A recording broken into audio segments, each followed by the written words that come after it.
Hello. We are in Middlewich on these not very nice moorings. There's nothing wrong with them other than they're just not very picturesque, and we're by a big road and there's some metal and noise and stuff.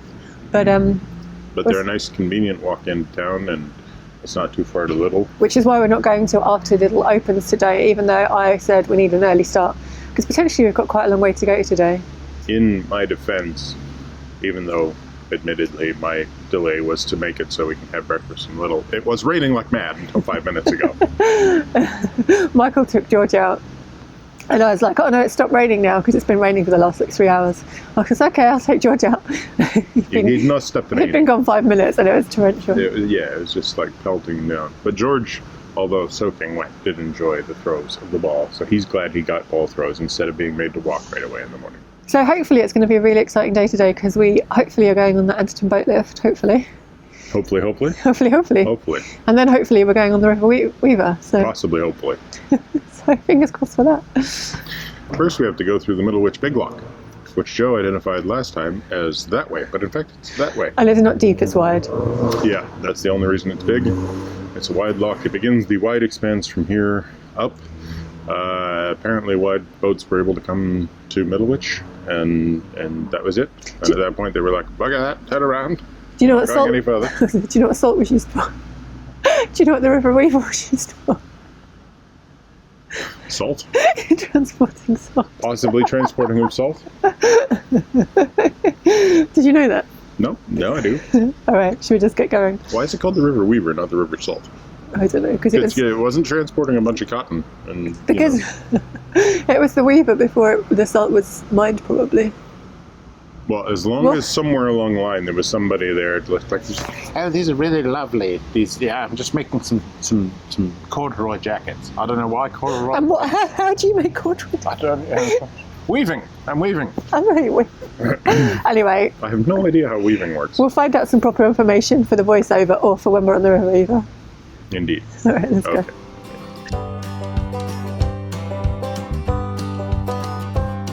George is his usual helpful self as we prepare to leave our moorings. I honestly don't know what we would do without his routine towpath patrols.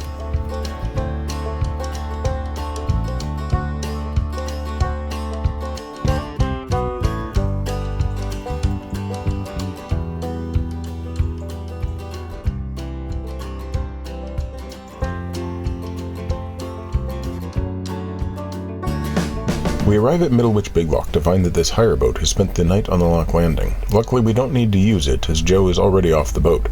It's been a while since we've used a wide lock, and we've forgotten how much longer they take to fill. As we enter the lock, another boat arrives behind us. At first he doesn't realize he will fit in the lock with us and tries to moor behind the hire boat. Joe has only opened up one of the lock gates, so once I'm in the lock, I push across so the other boat can come in behind.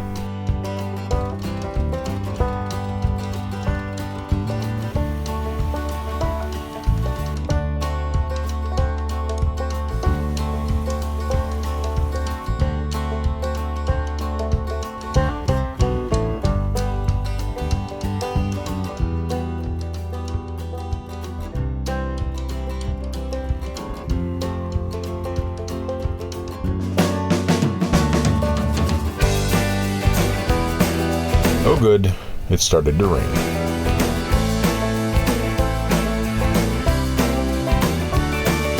This is Croxton Aqueduct. It was originally built to allow wide-beamed craft to cross the River Dane, but was replaced with this steel narrow structure which is only 8 feet wide. This means that no wide beams can travel south of here to use the wide lock that we've just come down. The canal widens here into Croxton Flash.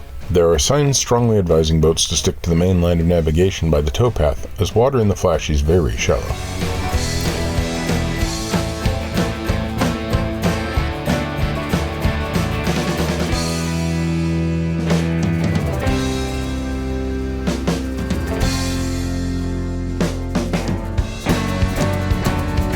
There are some nice visitor moorings here. It's a little unusual to find them on the offside though. Most visitor moorings are located on the towpath. Joe and George haven't walked that far, but it's raining quite hard now, so I pull over to pick them up.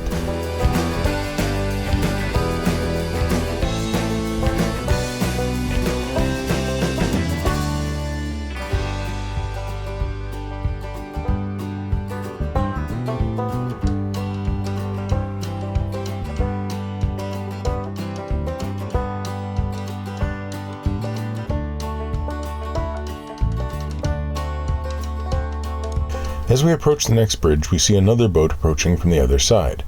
We are closest to the bridge, so in theory it's our right of way. Unfortunately, the other boat doesn't seem to have heard this rule, or they are happy to ignore it, as they carry on through and force us into the reeds.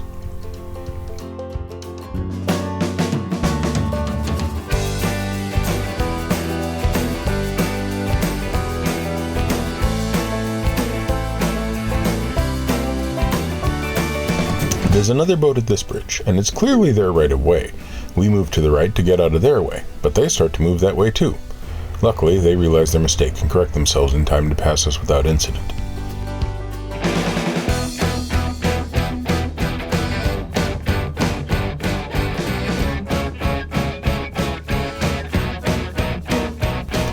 We come to another one of the flashes here.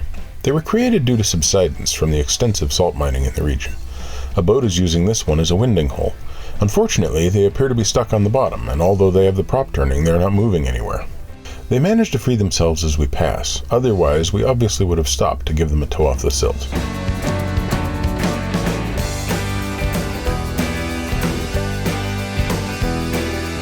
This is Oakwood Marina, and it seems to be home to a couple of wide beam boats, the first we've seen in quite a while. The marina only opened last summer, and it has been built in one of the flashes. It looks very welcoming, and there's a chandlery and tea room here as well.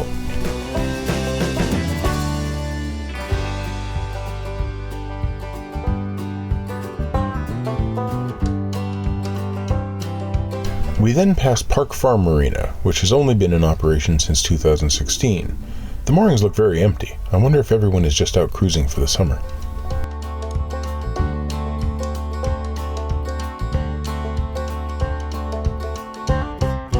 Yet more moorings, this time at Orchard Marina.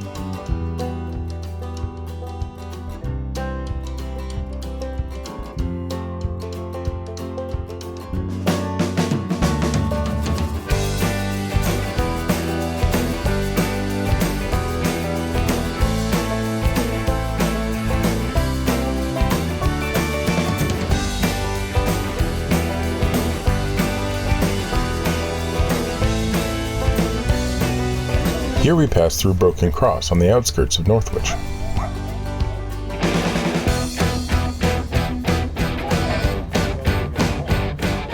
The road passes very close to the canal here, and we're a little concerned for this mama duck and her brood who keep wandering close to the road.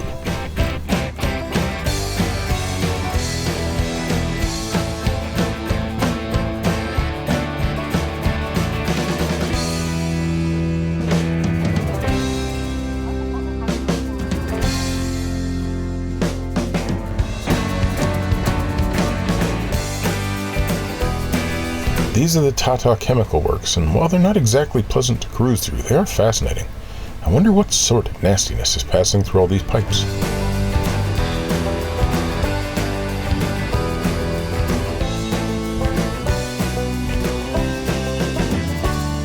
There's a boatyard here with a brokerage, lots of services, and a huge crane. The weather really can't make up its mind today. 1 minute it's glorious sunshine, the next torrential rain.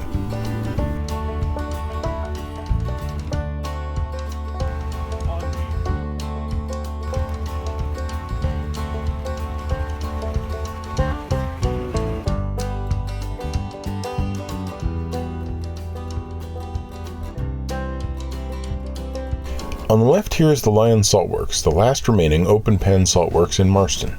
It was run by 6 generations of the same family before closing in 1986, but it's since been extensively restored and is now run as a museum to the salt industry and its history.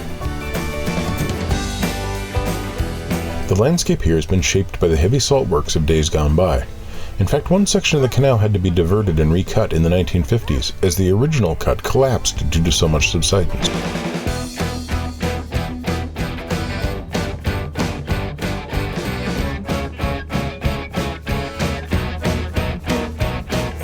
We seem to have left the factories and the rain behind. For now, anyways.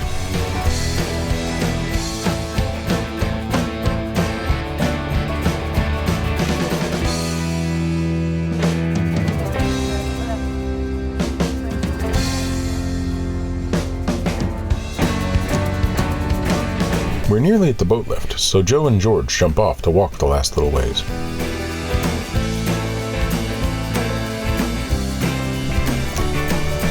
There are some useful boater services here, including showers, L-sand, pump out, and water. It's probably a good place to stop before going onto the River Weaver, but we're keen to get to the lift, and so skip them. We may come to regret that decision. We arrive at the Anderton Boat Lift, and despite us not having a booking, we manage to get onto the very next descent. It all happens very quickly, so we don't get to have much of a look around, but Joe does get to watch this boat that's just come up leave the lift. If you don't know much about the Anderton Boat Lift, look out for our future vlog where we come back up, as we'll be telling you a lot more about it then. For now, we'll just tell you that it's a huge hydraulic mechanism that is going to carry us and our narrow boat down 50 feet from the Trent and Mersey to the River Weaver navigation. The boats are transported in 2 enormous caissons that counterbalance each other, and are each wide enough to carry 2 narrow boats at once. We'll be sharing our descent with a hire boat who is pre-booked onto the 12:15 passage. We get a quick briefing on the holding moorings, and are then instructed to drive round to the right-hand caisson and wait by the stop sign in the approach channel.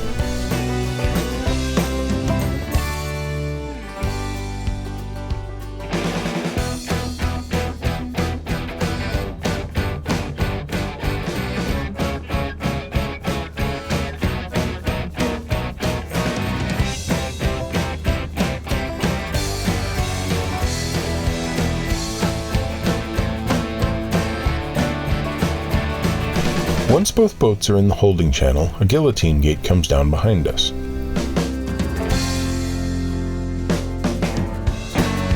We get our next briefing, and the gate to the caisson in front of us lifts up.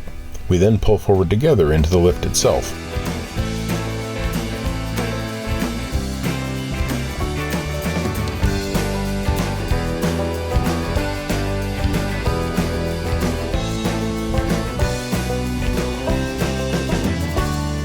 We're asked to tie onto a hook on the side of the caisson, and then we get our final briefing. There's a few minutes wait as the boats below are loaded.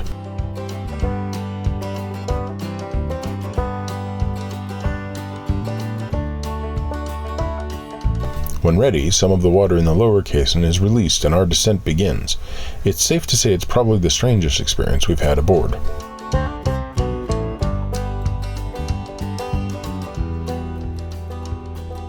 The visitor center is not dog-friendly at all, and so there's no way for Joe to take George down to the river level without him riding in the boat. So we're all aboard. We reached out to the Canal and River Trust to find out the reason for this, but after a week we haven't heard back. We'll let you know if we hear anything by the time we come back up. It really doesn't make sense, as there clearly should be a way to walk a boat dog down to the lower moorings rather than force them to ride the noisy and unusual lift. In George's case especially, it would have been much safer and less stressful for him to be able to walk down on his lead.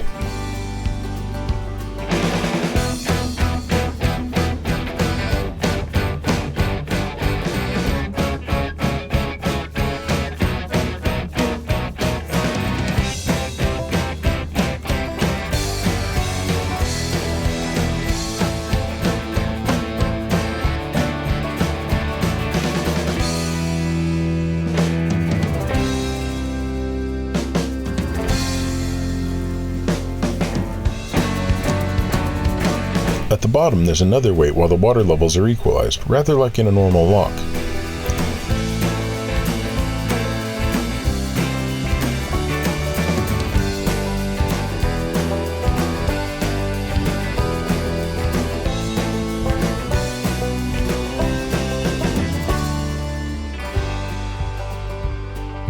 Then we pull out onto the River Weaver, and I give a quick toot on the horn to warn any boats that might be coming that we're entering the channel. We're going to turn right today and head downstream towards Runcorn. This isn't the end of the cruise, but we're going to end the vlog here, so there's another 4 hours of cruising to document, and the video would end up being way too long.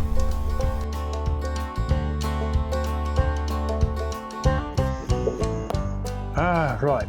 Sorry about the sunglasses, but frankly, we'd be completely blind without them. Sun is, well, it's not really right over, like it's not, there, but it's like millions of miles away in that direction. And It's in our eyes. It's right in the eyes. So the Trent and Mersey between Middlewich and the Anderton Boat Lift was like a tale of two halves, a game of two halves. A game of two halves? Yeah, not a tale of two halves. That wouldn't make sense. A tale of two cities? Yeah. Okay. So the first half was like utterly rural, like woodland, like just gorgeous, even though it was wet. And then the second half We went past this chemical, was it a chemical plant? There was the massive Tata Chemical Works. And there's just, on the map you see it, and there's all these pipe bridges going across, and it's like, oh, that's weird. And then you get there, it's like, ah. That's why there's so many pipe bridges. Yeah, and the whole time it was raining on and off, so I was on the boat for some of it and off the boat for some of it. Yeah, and then not too far later when we passed the old salt works, the Lion Salt Works, which is now a museum. You know, we couldn't stop to see it, but it was still raining, but there were people showing up in cars to visit the museum, and it looked kind of interesting, but basically we had to keep going to the end of the boat lift. It was raining. And then not long afterwards, it basically went all rural again. Yeah, all the way up to the boat lift. And I was a little bit unsure of what we'd find, like whether it would be really busy, because you can book your passage like ahead of time.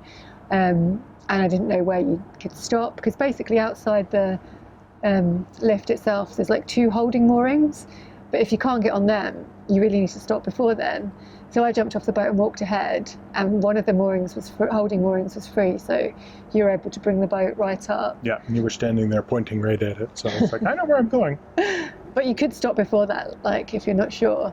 And then I went inside and I got told off because I took George in, and I was like, well, what am I supposed to do with him? I'm not leaving my baby outside.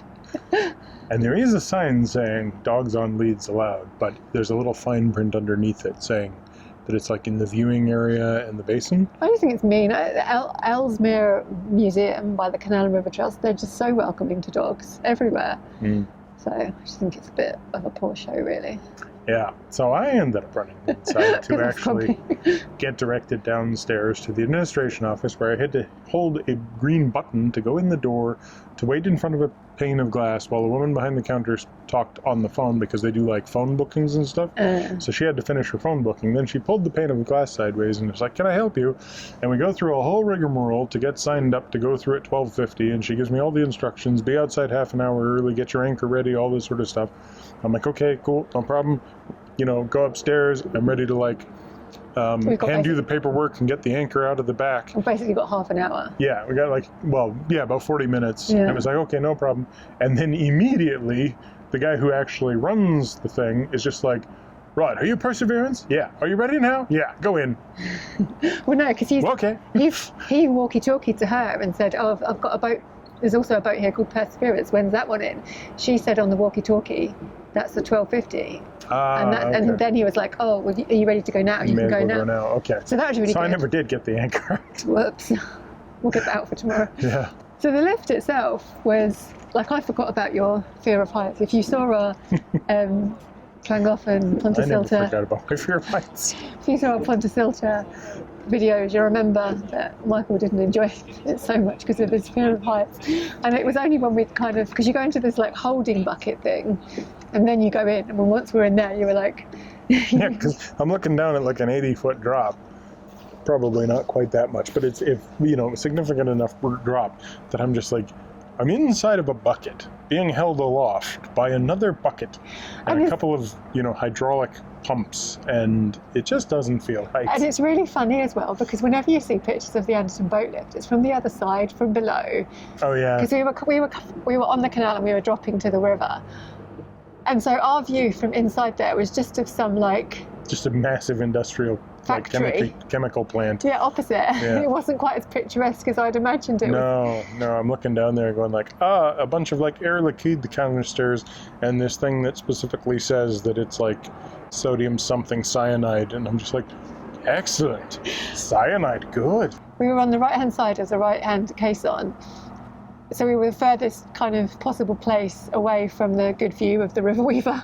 On the view at our side was just more like industrial stuff. Yeah, I mean, looking over their boat, it was like, oh yeah, that is lovely and pleasant. But really, you'd need to be in the other caisson. And that's where all the people are taking pictures.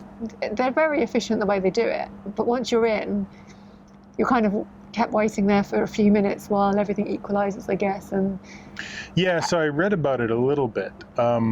It's kind of interesting. Like, there's these 2 hydraulic pistons that actually lift the caissons, and it was originally built with 2 hydraulic pistons, and the caissons were pumped with water. But in 1908 or 1918, the water caused enough damage that it failed. And so it was rebuilt using these counterweights that are on the outside, and you can still sort of see the counterweights in the structure. And for years and years and years, the two caissons moved independently without this relationship between each other. Then it was all rebuilt with massive expense to go back to the hydraulic piston version, but the hydraulic piston now uses oil. Yeah. So that's supposed to keep it running and make it so that it doesn't have the failure problems of water. But the interesting thing about it is what they actually do is whichever one is moving up, they get them both full of water so that they're equal in mass, and then they reduce the mass on the one that's going up so that the one that's going down is slightly heavier. Yeah, so it actually does it by weight. Yeah, so it's quite an interesting design. So I guess it just takes a while to make sure both are loaded properly. But then when you get to the other end, like when we got to the bottom, it was about 5 minutes before we could cruise out as well. Yeah, because I think they have to take the boat out at the top, so like the top if they took us off, they'd be like, we'd spring up. Yeah, or something. So I think the bottom boat gets loaded and unloaded possibly first. When you're at the bottom, I think you're waiting for the top boat to go off before they let us. So we had about a 5-minute wait at the bottom. And then we were out on the River Weaver, and oh my goodness. We hope you've enjoyed the vlog. If you have, give us a thumbs up. Comment down below if you have any questions about the boat lift, and we'll try to answer them when we come back up. Please subscribe to the channel if you haven't already. In the next vlog, you'll see the second half of this cruise down the River Weaver towards the River Mersey in the Manchester Ship Canal.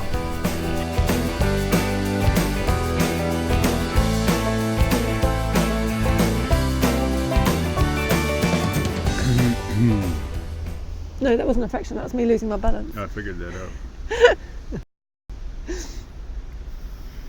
Go away. My ear is not you, the bug. In the last video I said, have we been down Middlewich Big Lock? We haven't. We're about to go down Middlewich. Oh, you little First, we have to go through the Anderton, what's it called? Levels look good. Here we pass through Broken Cross on the outskirts of outskirts? Here we pass through Broken Cross on the outskirts. Oh, damn it. My goodness, the rain is really coming down now. Can you say that like you mean it? My goodness, the rain is really coming down now. You really meant that.